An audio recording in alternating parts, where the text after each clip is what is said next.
The first sound wasn't the barn creaking, wasn't the wind clawing through broken boards. It was her voice. A single plea, cracked and hushed, like it was pulled from the bottom of a dry well. "Please, cut it loose." The rancher froze where he crouched, one knee in the dust. His breath fogged faint in the cold air. The blade in his hand glimmered weak, catching the last tired strand of daylight that dared slip through a hole in the roof. Before him, half swallowed by shadow, a woman leaned against a cracked support beam. Her hair hung wild across her face. Her wrists were bound above her head, the rope biting so deep it looked like the barn itself had swallowed her bones. The rope groaned when she shifted. The sound was louder than her words. He lifted the knife, but it shook, not from weakness, but from memory. His knuckles remembered blood, his palms remembered pulling too late, his silence remembered louder things than words. The barn was no place for prayers, only dust and ghosts. He stared at the rope. It looked older than the timber that held it, worn, frayed, yet it held with the cruelty of something that refused to die. The woman's head tilted. He still couldn't see her eyes, just the raw edge of her voice. "Please." The word crawled across the dirt between them. It wrapped tighter than the rope itself. He thought of nights when silence weighed the same way. Nights when a single sound, bootsteps, a cough, a breath not your own, could unravel a man's whole world.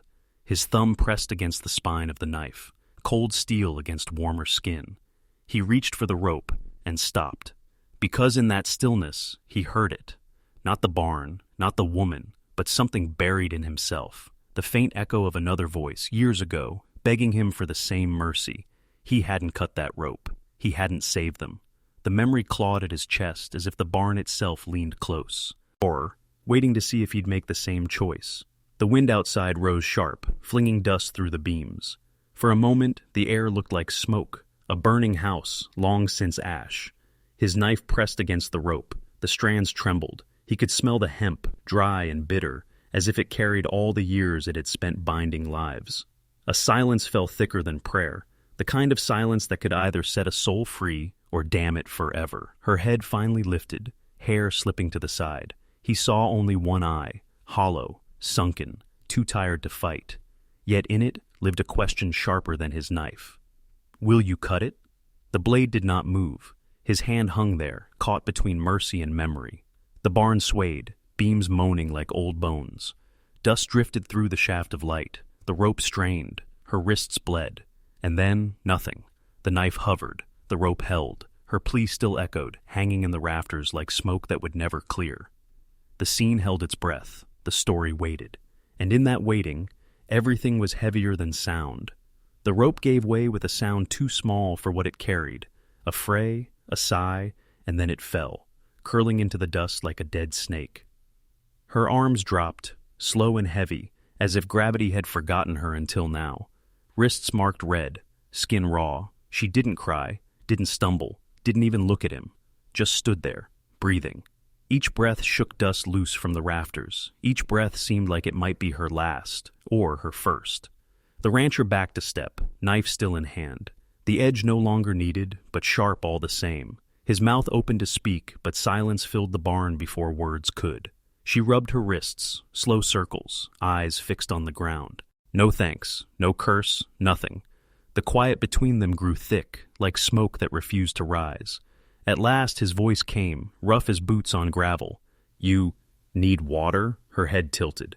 Not toward him, just enough to show she'd heard. A pause, then a whisper, broken in half. "Later." The word carried more weight than a sentence should. He could feel it drag across the floorboards, settle in the corners of the barn. He sheathed the knife, but his hand lingered at his side. Habit, fear, both. The barn groaned in the wind. A loose board rattled. She flinched. Not a small flinch, deep, like the sound had pulled something buried in her. Her hands pressed against her arms, pulling sleeves down to hide more than skin. The rope lay at their feet. He stared at it, thinking it looked unchanged, even after falling, still coiled, still ready to bind. "Who?" he started, stopped, tried again. "How long were you—" Her answer came like ash. "Too long." And that was all. The fire he'd built in the corner was dying low, nothing but ember glow now. She avoided it, stepped back from its light as though it burned without touching. Shadows folded over her face again. Her breathing steadied, but not her eyes. They flicked to the door, to the cracks in the barn walls, to the rope, anywhere but him. The rancher swallowed words that wanted to rise, questions, demands. Instead, he sat on the edge of a broken trough, elbows on his knees, knife gone, palms open. "You're safe," he said, but the words felt small. Even he didn't believe them. Her gaze finally touched his, just for a breath, empty, hollow, but searching, like she was waiting for him to prove the lie. Then her voice, softer than wind through grass. "Safe don't last." The silence that followed pressed harder than the rope ever had. The barn settled. The air cooled. The knife caught a glint before the fire gave its last breath. Between them, on the dirt floor, the rope lay coiled, not gone, not forgotten, just waiting. The night held them both there, motionless, not captor, not savior, not yet. Only two souls caught in the same silence, listening for something neither dared name. And as the dark deepened, it was clear. The rope had fallen, but it hadn't let go. It began with a tremor in the dirt, not thunder, not storm. Hoofbeats, slow at first, distant, but steady, like the earth itself carried a memory of chains. The woman froze by the window, her hand pressed flat against the cracked wood. Her shoulders tightened, her breath vanished. The sound alone had unstitched her. She whispered it like a curse, like a prophecy she'd spoken too many times before. "They'll come for me." The rancher straightened from the table where his lantern burned low. He didn't ask who, didn't need to. The fear in her voice answered enough. Outside, dusk stretched wide and heavy. The horizon bled into night, the riders just shadows in the dying light, black figures carved out of red sky. He crossed the room, slow but certain, and took his rifle down from the wall. The wood was worn, smoothed by years of use, the kind of gun that remembered everything. His hands worked by instinct, checked the chamber, thumbed the rounds, settled the weight against his palm like a handshake with an old, untrustworthy friend. The woman backed from the window, shadows clinging to her like old scars. Her wrists still bore the rope's memory, red bands around pale skin. She held them close to her chest, as if the riders could already see. "They'll kill you if you stand in the way," she said. Her voice was flat, as though the sentence had already been written. The rancher struck a match, lit another lantern, set it on the sill, not to welcome, to warn. His silence was heavier than any oath. The barn creaked outside. The house settled around them. Every groan of wood, every flicker of flame felt like a clock winding down. He glanced at her, just once, saw the tremor in her jaw, the way her eyes avoided the firelight still, as though it carried too much truth. "You want me to hand you over?" His voice was gravel, torn from the years. Her mouth opened, then closed. Silence. She only shook her head, not pleading, just final. He chambered around, the click cut sharper than words. The hoofbeats grew closer, louder now, dust rising in the dying light. The prairie itself seemed to hold its breath. The woman's hands tightened around her sleeves. She whispered, barely sound at all.